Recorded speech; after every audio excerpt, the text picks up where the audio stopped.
research outputs, whereas a normal academic or a classical academic, this would be papers and books and speaking at conferences. But for a practitioner like me, even though I'm not the artist, I have to re-stress that, but I still consider myself a practitioner, an output for the university, for example, is having Sunday in a gallery, or One Piece of Sunday screening in Cannes, or me coming here to speak today in a festival environment.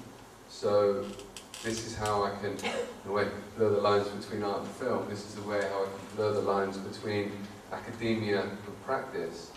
And as I mentioned before about Dwayne making multi-platform, but not necessarily from a commercial instigation, but from an artistic instigation, this for me then becomes an academic question, and I can take this forward academically to raise money for practice-based research to then put back into the artworks.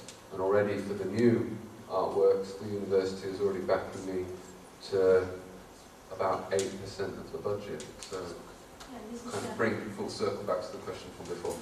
And this is what comes back to what I meant in the beginning with the talking about the body of the film itself and bringing it back on a panel during a festival where a lot of people attend and where the artist is present, and to not only use the university where you usually just show the movie, which is great. I agree on everything you said on the first point. And then, but having in a festival the possibility to have the artist present and to have the audience present and to have everyone being very involved and just thinking about the images and what it's about, and just having a reflection on filmmaking, if it's art or whatever, it doesn't matter, but it's just something that touches. So it's important to stress this out and to write about it, to think about it, to make a new movie about that, or just to keep it going and not having it. And this is how I understand it. It's the living archive, which is great because it's first time that I understand an archive as a body, because what you do there is you open these 8,000 films and the curator can go there and use it and bring out films from epochs, from beginning of the 60s, 70s, whatever, and just putting it into a new context and making it visceral like this. So that is really a great opportunity. Are there any more questions by the audience or comments? I can make some publicity for you. No, just this, like what we do with the short film agency, and you work with Frida Schleich in the film gallery, and the short film agency just did the second DVD together with New Visions, which is a commercial film distributor in Germany, to bring out, she brought the postcard, and this was a dream actually for me. And we just started, was not only to bring together short films under a certain topic, after sex, now it's politics, but to have people thinking and writing about it, who usually writes about feature-length films, but to say it's not about the length the film has, but it's about the film itself. So we asked Dietmar, the colleague of Gerard, we asked Klaus Löser and Georg Seesen to think about these films. And so we have this little booklet, and I really like that we have together the shorts and the context with Alliteration in English. I don't know. That's okay. I don't know the German either.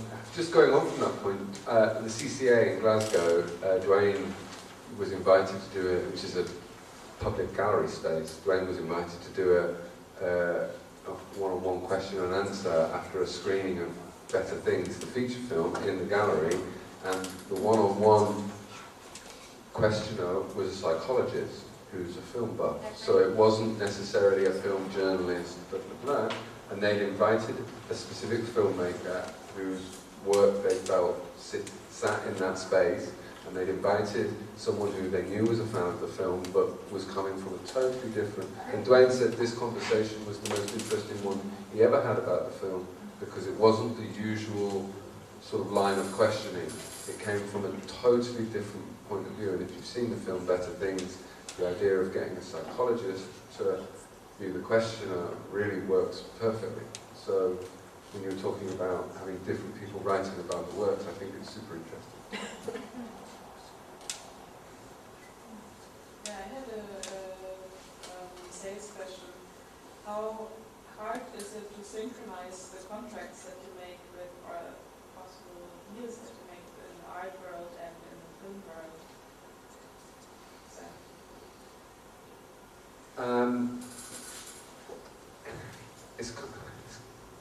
The answer to that question is probably the answer to almost every question. It's as tricky as you want to make it. If you want to make it very complicated and difficult and put all this stuff in, then you can. If you want to try and make a separation more simple, then you can also do this. I have to mention the dreaded word lawyer.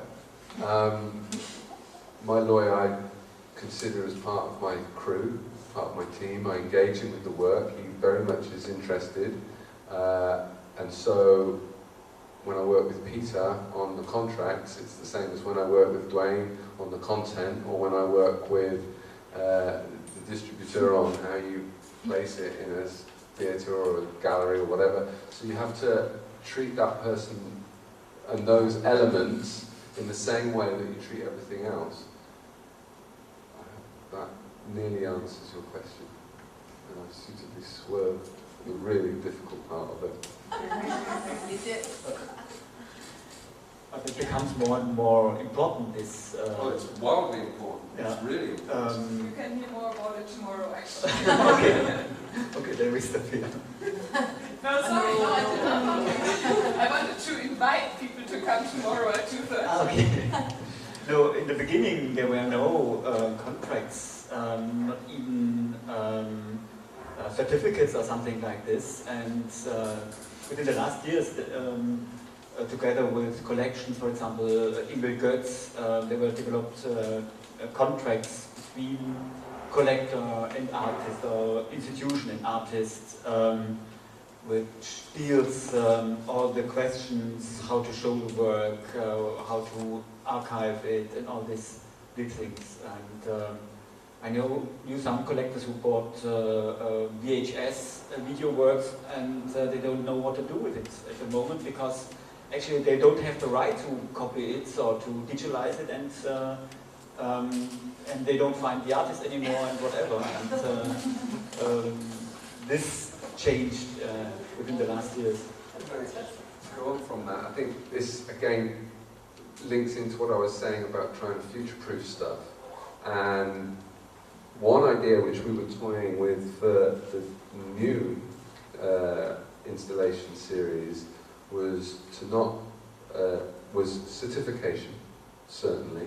So if you've got 5+1, but you make them available sometimes on the web to increase popularity in the name, you must have certification if someone's going to buy a piece of work. But then we were thinking, well, if we're going to do slow motion moving image portraiture, how are we going to display it in the gallery? Well, we'll probably display it on large plasma screens, we'll turn them on their side, and you can get plasma screens with USB pens, USB ports.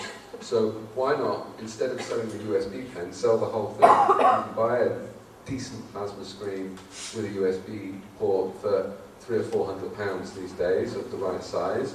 So if you're going to sell a work for £1,000 or £2,000 or £5,000, why not sell it like a painting? It's a portrait, for Christ's sake. So sell the whole thing with it, a certification that this is one of 5.